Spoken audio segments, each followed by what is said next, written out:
বেশ কয়েকদিন যাবৎ এই পুকুরে ২-৪টা করে মাছ মারা যাচ্ছে। আজকে পুকুরে আমরা ভিজিটে এসে দেখলাম যে একটা মাছ অলরেডি মারা গেছে। আজকে এই মাছটা নিয়ে আমরা রিসার্চ করব এবং কী রোগ সেটা নির্ণয় করব এবং এই পুকুরে কী ট্রিটমেন্ট লাগবে সেটা দিব। অলরেডি আমরা স্টাফ একজন পাঠিয়েছি, সে মাছটা ধরে আনতেছে এবং আনার পরে মাছে কী রোগের কারণে মাছটা মারা যাচ্ছে সেটা নির্ণয় করতে পারব। মূলত সাধারণত পুকুরে এই ধরনের জীবিত মাছ যদি বেঁচে থাকে তাহলে রোগটা নির্ণয় করা খুব সহজ হয় এবং খুব ভালো একটা ট্রিটমেন্ট করা যায় এবং 100% স্পিড পাওয়া যায়। আমরা এই মাছটা আনছি, এই মাছটা থেকে আমরা নির্ণয় করতে পারবো এই পুকুরের মাছগুলো কী সমস্যার কারণে মারা যাচ্ছে। এই মাছটা অলরেডি রাখছে। এটা আমরা প্রাথমিকভাবে যে যা দেখতেছি তার বুকটা লাল হয়ে গেছে এবং কিছু আঁশ উঠে গেছে। বাম পাশ থেকে খেয়াল করছি সেম কন্ডিশন, যে বুকটা লাল হয়ে গেছে, রুই মাছটা বুকটা লাগছে এবং আঁশগুলো একটু কষা দিতে পড়ে যাচ্ছে। আমরা কানের দিকে দেখলাম যে কানের ফুলকাগুলো একেবারে ঠিক আছে, পরিপূর্ণ ফ্রেশ তরতাজা আছে, কিন্তু মাছের বডিতে সমস্যা। এই সমস্যাটা আর লেজের দিকে দেখলাম হালকা প্যারাসাইট যেটা আছে সেই প্যারাসাইট অ্যাটাক করছে। আমরা এইটাকে আর একটু ভালো করে রিসার্চ করে দেখতেছি যে আর কোনো প্রবলেম আছে কিনা। যে নাভির দিকে দেখতেছি যে নাভিটা মূলত নাভির ইনফেকশনগুলো হলে এটা এক্সটার্নাল, অর্থাৎ ভিতরে কোনো সমস্যা হতে যায়। নাভিতে আমরা কোনো সমস্যা দেখতেছি না। মাছটা মারা যাওয়ার কারণে পেটে পানি পড়ে যে নাভি থেকে পানি পড়ছে, পানিটা একটু লাল হয়ে গেছে, যেটাও বাইরে সমস্যা। পানিতে ট্রিটমেন্ট করলে চলবে। পুরো মাছটা বডিতে হালকা হালকা লাল লাল ছোপ দেখা যাচ্ছে। আমরা প্রাথমিকভাবে এই রোগটা খুব ভালোভাবে নির্ণয় করতে পারছি। এটা হলো ইউএস, অর্থাৎ এপিজোটিক আলসারেটিভ সিনড্রোম। নামটা আমি আবার বলছি, এপিজোটিক আলসারেটিভ সিনড্রোম। এটাকে সাধারণত শ্বাসের ঘা রোগ বলে, কিংবা এটাকে আমরা স্থানীয় ভাষায় আলসার রোগ বলি। এই রোগটা হলে মাছগুলো এরকমই হবে এবং এই রোগটা খুবই অল্প কদিন ট্রিটমেন্ট না করলে মহামারী একটি ধারণা করে। অর্থাৎ আজকে যে পুকুর 2টা মরছে, কালকে সেই পুকুর 4টা মরে, পরশুদিন দেখবেন সেই পুকুর 700 উপর মাছ মারা যাবে এবং এই রোগটা দীর্ঘ সময় পর্যন্ত পুকুরে মাছ মর্টালিটি বাড়তে থাকে।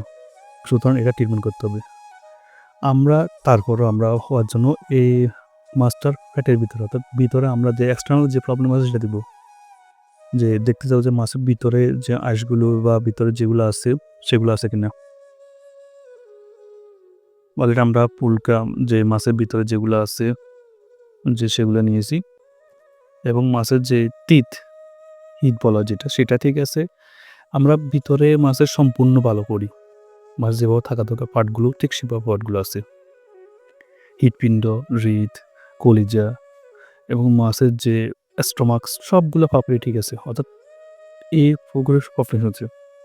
এখন আমরা ট্রিটমেন্ট যাব। প্রথমত আমরা এই পুকুরে চুনের ট্রিটমেন্ট দিব।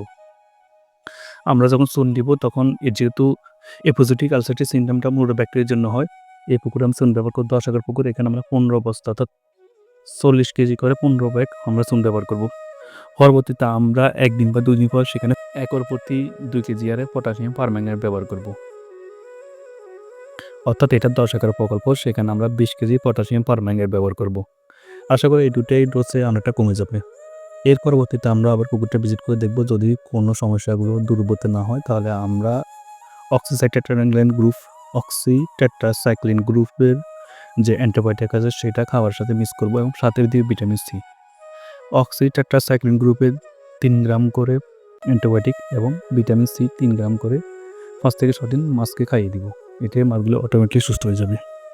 এবং পরিশেষে যদি আমাদের বিকল্প বা যে ব্যাকআপ কোনো ট্রিটমেন্ট প্রয়োজন হয় তখন আমরা সেই পুকুরে ব্লিচিং ব্যবহার করব, কারণ ব্লিচিং অনেকটা ব্যাকটেরিয়ার বিরুদ্ধে খুবই প্রতিরোধ করা যায়। আসুন আমরা যে ইউএস যেটা বলছি, এপিজোটিক আলসারেটিভ সিনড্রোম, এই রোগটা মূলত হয় আপনি যখন অতিরিক্ত খাবারগুলো দেওয়া হয়, যে পুকুরে যখন অতিরিক্ত খাবার থাকে বা আপনি মাছকে যখন খাবার দিচ্ছেন খাবারগুলো মাছের না খায়, তখন এপিজোটিক আলসারেটিভ সিনড্রোমটা হয়ে যায়। এই ক্ষেত্রে খাবারগুলো আপনি যতটাই ট্রিটমেন্ট চলবে বা আমরা যেভাবে ট্রিটমেন্টটা করবো সেখানে খাবারগুলো অর্ধ করে ফেলবো। অর্থাৎ আমরা এই পুকুরে প্রায় 25 ব্যাগ খাবার দেওয়া হয়, 25 কেজি 25 ব্যাগ করে খাবার দেওয়া হয়, সেই খাবারগুলো আমরা অর্ধেক নিয়ে আসবো, অর্থাৎ এখানে 12 থেকে 13 ব্যাগ নিয়ে আসবো। এটা অনেকটা কন্ট্রোলে যাবে।